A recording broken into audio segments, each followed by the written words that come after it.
normal, but I'm definitely super excited to kind of hear what you have to say, because you're going to be talking about getting, I did the wrong thing here. Hold on one second. What are we doing? It's the sleep routine. Getting baby routine, yes.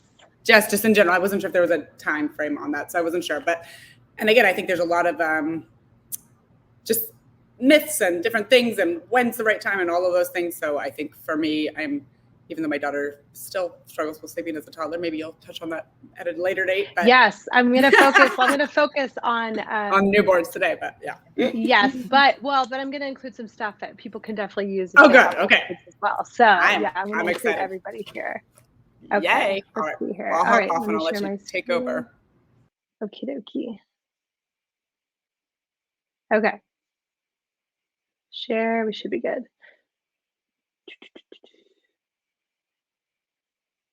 All right.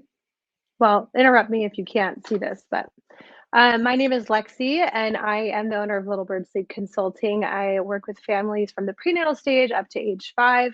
I apologize for how I sound. I'm recovering from a cold, so it's definitely reflecting in my voice, so I'm sorry about that. But I'm here to talk to you guys today about getting your baby on a sleep routine and about really baby sleep in general.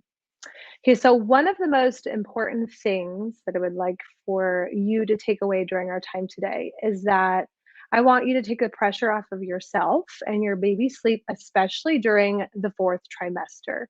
So you're not going to spoil your new baby by rocking them to sleep or holding them for their naps. This is very, very, very normal.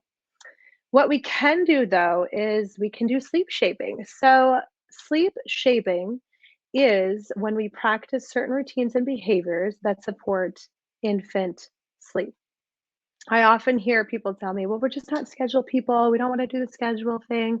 But in reality, like when baby is born, you're on a schedule no matter what. They're eating every few hours, 1, 2, 3, sometimes 4 hours, depending on what your pediatrician has worked out with you guys. But you're going to be on their routine. So in the womb, baby has a routine. They're used to when mom's active, when she's sleeping, her hips moving. So they have some routine, and then they come into the world and it's like, whoa, there's a lot going on. All right, so in the beginning, night 2 is notorious for a night of no sleep. This was very true for both of my children. Night 2 was just really, really rough in the hospital. And the first few weeks of baby's life are going to consist of feeding and sleeping literally on repeat. In the beginning, you're likely going to be holding baby for their sleep during the day, wearing baby, maybe pushing them in a stroller while they sleep. Most naps will be assisted contact naps. Now, sometimes babies struggle with day and night confusion, and this is when a baby sleeps all day and then they're awake at night, wanting to party at night. Light exposure can really help during the day with this, and it also helps for just like maternal wellness, um, just for your mood to be out in the sunlight. So definitely get a lot of light exposure, open the curtains during the day, don't keep all the shades drawn, let a lot of light into your house. And overnight, lights can actually disrupt a baby's sleep as early as about 3 weeks. So all babies are different. Some babies are in the potato stage a little bit longer than others.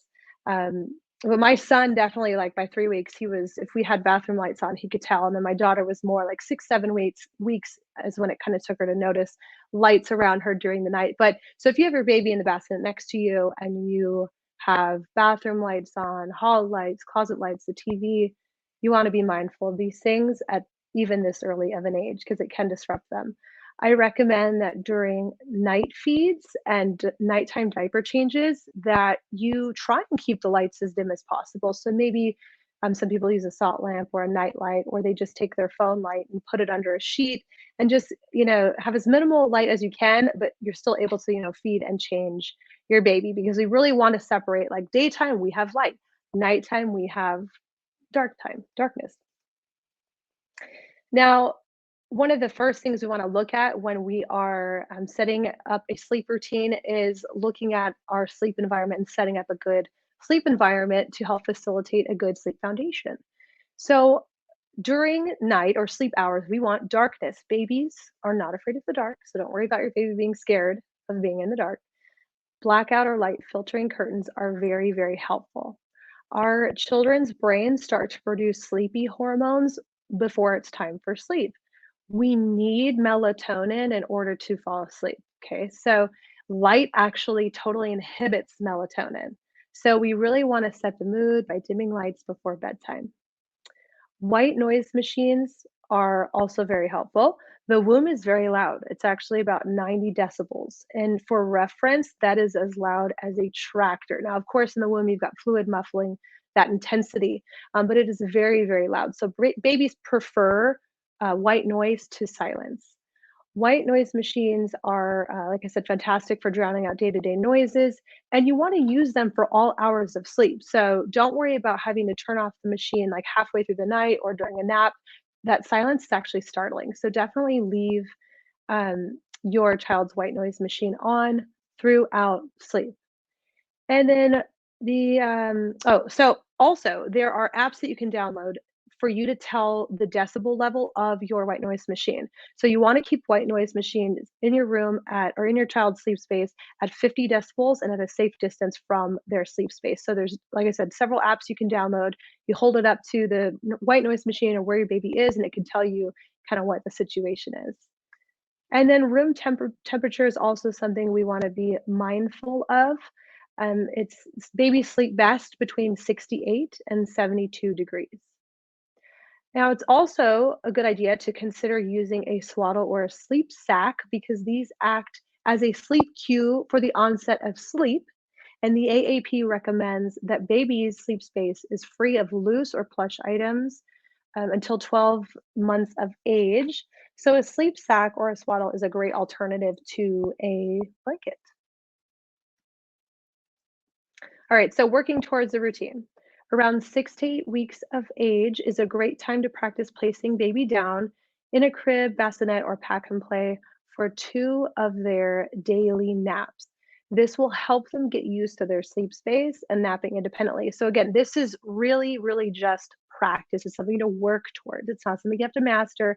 It's just, I recommend around 6 to 8 weeks, we start introducing a really regular sleep space twice a day. Some naps are going to be very short at about 20 minutes or so, and some are going to be longer at about 2 or 3 hours. And during the day, you want to make sure that you're doing the best that you can to feed your child every few hours, depending on what you've discussed with your child's doctor. They're only going to give you one long sleep stretch in a 24-hour period. And you want that to occur at night, right? So if you have an 8 week old, and let's just say, they're giving you like a 6 hour stretch, with no feed, you want that to occur at night and not during the day. So we need to be waking our baby to feed them when, at that 2, 3 hour mark or whatever it is for your individual child. And sometimes it's very hard to wake babies, especially in the newborn phase. They're just feeding, sleeping, feeding, sleeping.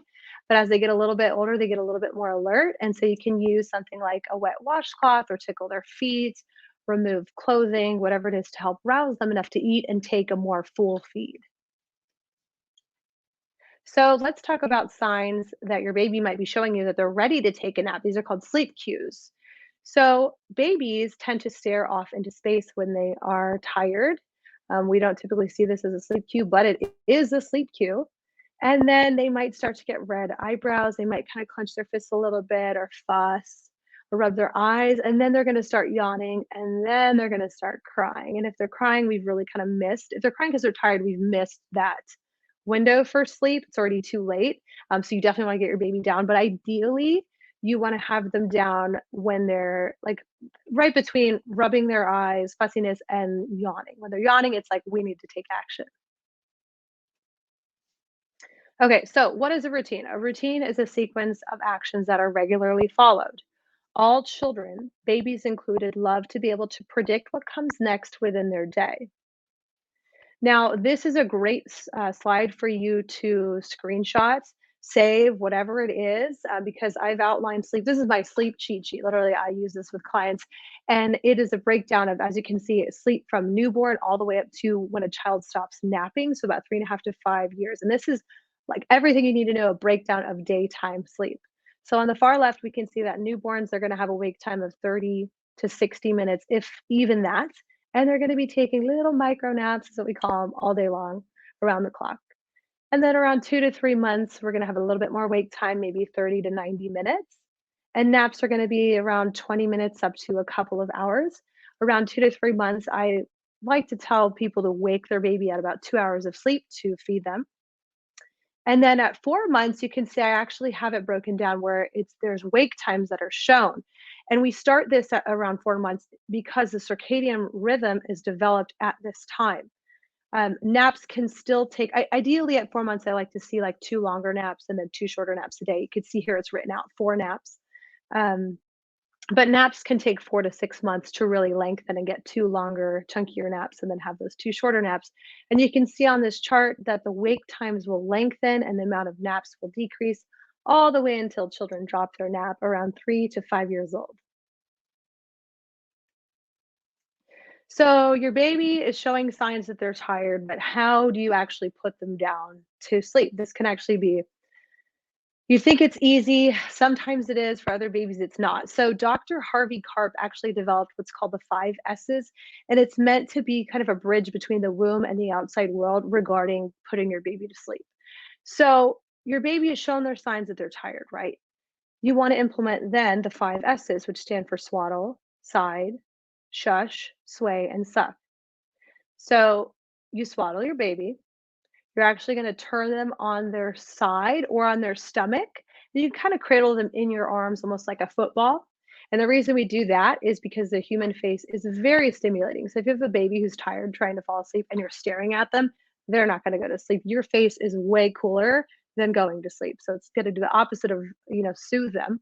So you're going to swaddle, put them on their side. You're going to make a shushing sound or use your white noise machine.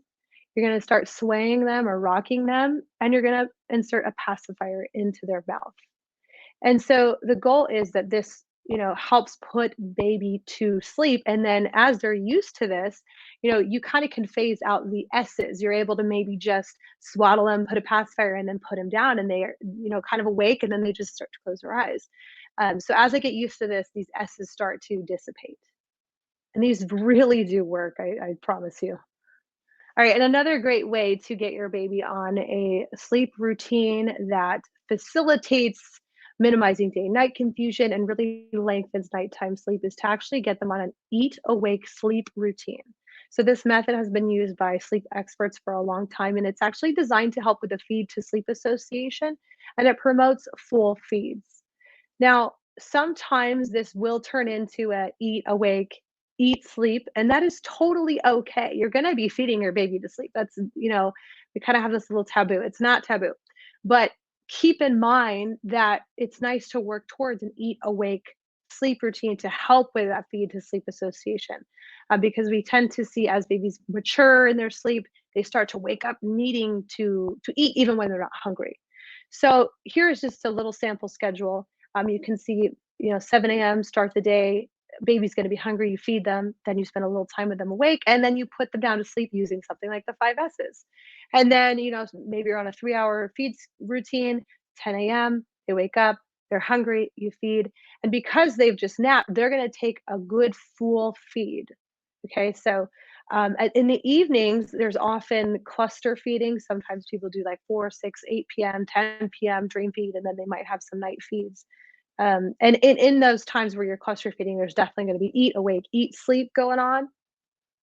But what you can always do is when you're feeding and then you're going to moving to sleep, you can add an activity between a little bit of an awake time, maybe a busy board book or one of those contrast books, something to engage your baby between the eat and the sleep portion. And then overnight, you're not going to have obviously wake time. You're going to be feeding your baby to sleep, feeding them in their sleep, dream feeds, keep them asleep as you can. That's totally okay. And then I find with an eat, awake, sleep routine, babies tend to drop night feeds on their own, which is really, really cool. Okay, and then this is another slide to screenshot and save. This is the daytime sleep needs by age for children. So newborns, we have 12 hours a day. They're going to be sleeping all day long, to be honest. At around 2 to 5 months of age, we are going to see about 4 to 5 hours during the day. And then 6 to 8 months, babies are moving from 3 to 2 naps a day, and they're going to be getting about 3 to 4 hours of daytime sleep. Around 9 to 13 months, they're still on a 2 nap schedule. We're going to see 3 to 3.5 hours of daytime sleep. And then 14 to 18 months, babies move from 2 naps to 1 nap a day, and they're gonna be taking 1 long afternoon nap that's about 2 to 3 hours long. And then around 2 years, I see a lovely nap regression where children love to trick their parents into thinking that they don't need to nap. But I do teach families to implement quiet time as an alternative verbiage to nap time. And then ideally, they should be sleeping 1 to 2 hours during the day. And then around 3 years old, we start to see if a kid sleeps 2 hours, they're up till 10 at night and they can't fall asleep. So that's a great indicator that you might need to cap their nap at about 45 minutes. Some 3-year-olds still want an hour and a half of sleep and they still sleep 11, 12 hours at night. That depends on an individual child's sleep needs. But around by 3.5, I usually see children need a 45-minute nap or they need to have no nap. Otherwise, like I said, they're taking a very long time to fall asleep at night. And it's common for kids to nap off and on until they're 5 years old. So, Well, I wish all my right. So, 5-year-old. congratulations. Congratulations to all. You